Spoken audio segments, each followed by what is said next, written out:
یہ کوئی گلگت بلتستان آپ لوگوں کی کمی ہے؟ آپ لوگ کوئی ایسٹ انڈیا کمپنی سے ہیں؟ مطلب ہم کیا ہیں؟ ہمارے پاس ریڈ لائن والا مارکر نہیں ہے، لیکن ہمارے پاس یہ پاکستانی قوم ہے، یہ ہماری رگوں میں خون ہے، سرخ رنگ کا خون، اور انشاءاللہ تعالی اسی خون سے ہم ریڈ لائن لگائیں گے خان صاحب کے ارد گرد، اور ہم دیکھیں گے کہ کون کراس کرتا ہے۔ یہ کوئی مذاق ہے؟ 75 سال میں پاکستان میں یہی گندا کھیل کھیلا گیا ہے۔ گلگت بلتستان میں کبھی یہ گند نہیں آیا تھا، یہ پہلی دفعہ ہے۔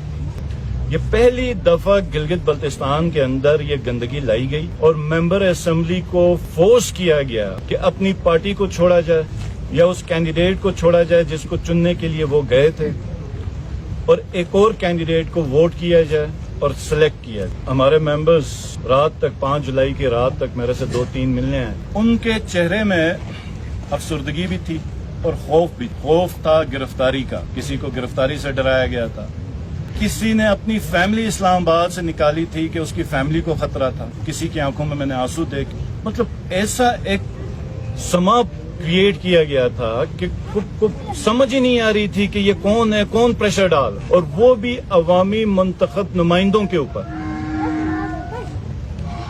مطلب کوئی بھی سرکاری ملازم کیا اس کا یہ پے گریڈ ہے کہ یہ اس طریقے سے حکومت سازی کو انفلوئنس کیا کرے؟ کیا یہ اس کا مینڈیٹ ہے، یا کیا اس کے دائرہ اختیار میں، یا قانون یا آئین اس کی اجازت دیتا ہے کہ سرکاری ریسورسز استعمال کیے جائیں اور پریشرائز کیا جائے اور ممبر اسمبلی کو بتایا جائے کہ ہم پی ٹی آئی کے کسی نامینیٹڈ بندے کو قبول نہیں کریں گے چاہے 1 سال تک ہمیں الیکشن نہ کرانا پڑے؟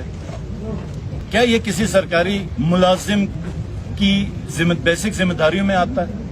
عوام نے چننا ہے۔ جس طرح میں سمجھتا ہوں کہ جوڈیشری بڑی معزز ہے، عدالت ہے، معزز ہے، ہمارا سپریم کورٹ ایک معزز ادارہ ہے، ہماری بیوروکریسی کے ادارے بڑے معزز ہیں، ایف آئی اے کے ہیڈ کوارٹرز بڑے معزز ہیں، جی ایچ کیو بڑا قابل احترام ہے۔ ان سب سے قابل احترام عوامی منتخب نمائندوں کی اسمبلی ہے، جس میں عوام کے منتخب نمائندے عوام کی مرضی سے اور اپنی آزادی سے اپنا لیڈر آف دا ہاؤس چنتے ہیں۔ تو اس کو کس نے چینج کیا راتوں رات، اور کس نے فورس کیا اور کیوں کیا؟ یہاں پر مجھے پتا ہے کہ ہمارے جتنے ممبر اسمبلی ڈیفیکٹ کر گئے وہ سب کسی نہ کسی پریشر کی بنیاد پہ گئے۔ کیا آپ لوگوں نے زرداری کو چور نہیں کہا؟ کیا آپ نے نواز شریف کو چور نہیں کہا؟ تو آج کیسے آپ ان کے منتخب نمائندوں کے ساتھ بیٹھ کے حکومت چلاتے؟ اور کیا ہم سیاست کو ہماری نئی نسل کس طریقے سے دیکھے کہ جی سیاست میں سب جائز ہے، مفاد کے لیے جھکنا جائز ہے، پریشر آ گیا تو بھاگنا جائز ہے؟ جب ہم ایک اپنی قوم کا یہ کیریکٹر بنائیں گے، یہ مورل بنائیں گے، تو کل کو ہم بحیثیت قوم کسی بھی مشکل وقت میں جاتے ہیں، لڑائی میں جاتے ہیں، تو کیا ہم ادھر بھی بھاگیں گے؟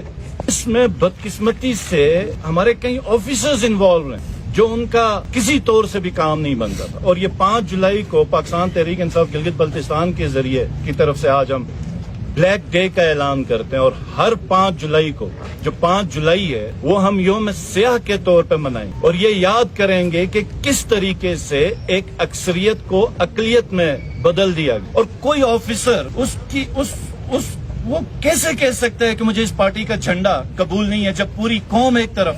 وہ کیسے کہہ سکتے ہیں کہ ہم اس پارٹی کے جھنڈے کو برداشت نہیں کریں گے؟ مطلب کون سے ملک میں، کون سی دنیا کے کس خطے میں یہ ہوتا؟ میں بتایا گیا ہے مخصوص آفس میں بلا کے کہ انہوں نے کہا کہ ہم پی ٹی آئی کو کسی صورت میں قبول نہیں کریں گے۔ کیوں بھائی؟ تم کس طرح کہہ سکتے ہو قبول نہیں کرو گے؟ تم ہو کون؟ کیا یہ تمہارا دائرہ اختیار میں؟ لوگوں نے چنا ہوا ہے، 20-22 ممبرز ہیں، آپ کیسے لوگوں کو ڈیفیکشن پہ مجبور کرتے ہیں؟ آپ کس طرح کا کیریکٹر بنا رہے ہیں اس قوم کا؟ اب کیا کون سا مستقبل دے رہے ہیں اس قوم کے بچوں کو؟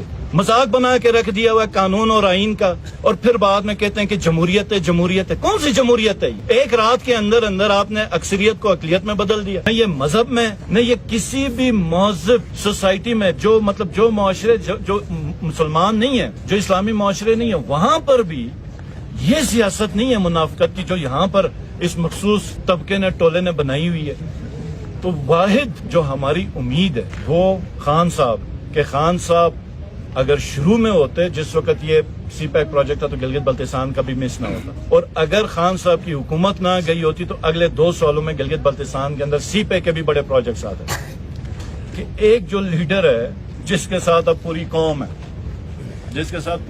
ہے, اس کو اتنے گندے اور غلیظ مقدموں میں, مطلب ایک آپ نے کسی پہ ظلم و ستم کرنا تو کوئی ایسا ایکسکیوز بنائے کہ چلو آدھا سا کو مان جائے. مطلب جس حساب سے یہ رجیم کر رہی ہے, انہوں نے تو مطلب کوئی پرواہ ہی نہیں کی ہے, یا یہ پوری قوم کو بیوقوف سمجھتے ہیں, یا اس قوم کی کوئی حیثیت ہی نہیں ہے ان کے سامنے. کہ توشہ خانہ کے ایک جس طریقے سے کیس کیا گیا, اور یہ سب کو پتا تھا کہ ڈسکوالیفائی کیا جائے کیونکہ الیکشن مینج نہیں ہو رہا, اور فیصلے کے بعد وہ جج بھاگ گیا. وہ جج جس کے فیس بک سے پی ٹی آئی کے خلاف انتہائی نفرت انگیز ٹویٹس, طنزیہ ٹویٹس ہوتی تھی, اور جس کو بار بار کہنے کے بعد بھی وہ جج کو شرم ہو تو جج خود ہی چھوڑ دے. وہ جج نے نہ کیس چھوڑا کیونکہ پنشمنٹ دینی تھی. یہ پنشمنٹ عمران خان کو نہیں ہے, یہ پنشمنٹ 23 کروڑ عوام کو ہے. یہ 23 کروڑ عوام کو جس طرح بھیڑ بکریوں کے ساتھ ہانکا جا رہا ہے, جس طرح 5 جولائی کو گلگت بلتستان میں اسمبلی میں اندر ہانکا گیا, اسی طرح 23 کروڑ عوام کو ہانکا جا رہا ہے. اور کر کے یہ اب ایک جیل میں جا کے کیا کریں, آگے کیا کریں گے؟ الیکشن ڈیلے کریں گے, مزید ڈیلے کر لیں, پھر کیا کریں گے؟ کیونکہ ہر ایک موو جو ہے وہ الٹی پڑی ہے. اور یہ انشاءاللہ تعالی آپ دیکھیں گے, کہ یہ ظلم. اور خان صاحب سے میری جب بات ہوئی تو خان صاحب نے مجھے ایک میسج کیا کہ کسی چیز پہ پریشان نہیں ہونا, جس طرح ہر ظلم کا خاتمہ ہوتا ہے, اس طرح اس ظلم کا بھی خاتمہ ہوگا. خان صاحب اب ایک استعارہ بن چکا ہے, اب ایک منزل بن چکی ہے, اور نشان منزل ہے, ایک امید ہے, اور وہ کسی طور پہ بھی ختم نہیں ہو سکتی. تو یہ یاد رکھیں کہ یہ آنے والا, اور یہ جتنی سختی کریں گے, یہ پاکستان تحریک انصاف اتنی ہی ہیوی مینڈیٹ کے ساتھ آئے گی. آج تو مجھے یہ بھی کئی دنوں سے خبریں مل رہی ہیں کہ بیٹ کا نشان اٹھایا جائے گا,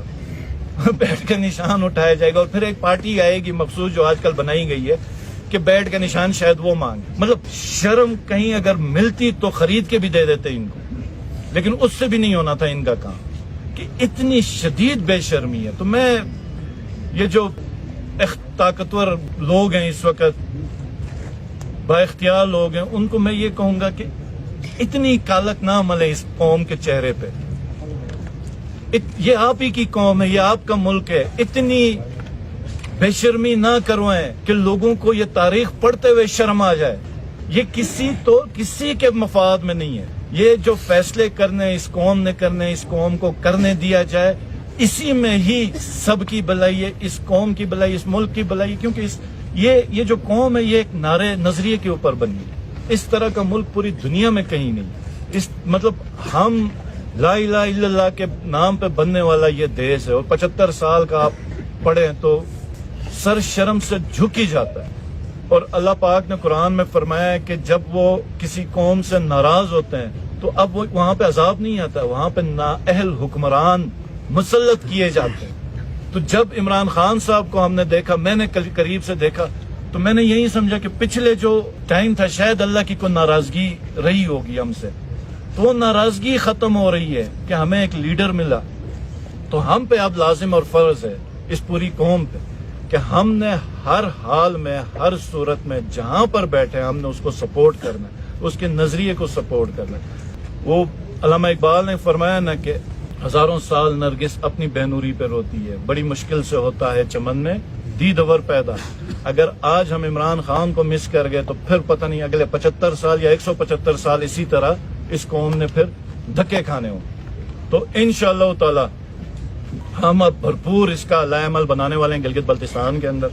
سٹارٹ جو کل کا دن ہے, جو سربراہ آ رہا ہے سنیں گلگت بلتستان میں, ڈاکو اعظم, میں پورے گلگت بلتستان میں سب سے درخواست کرتا ہوں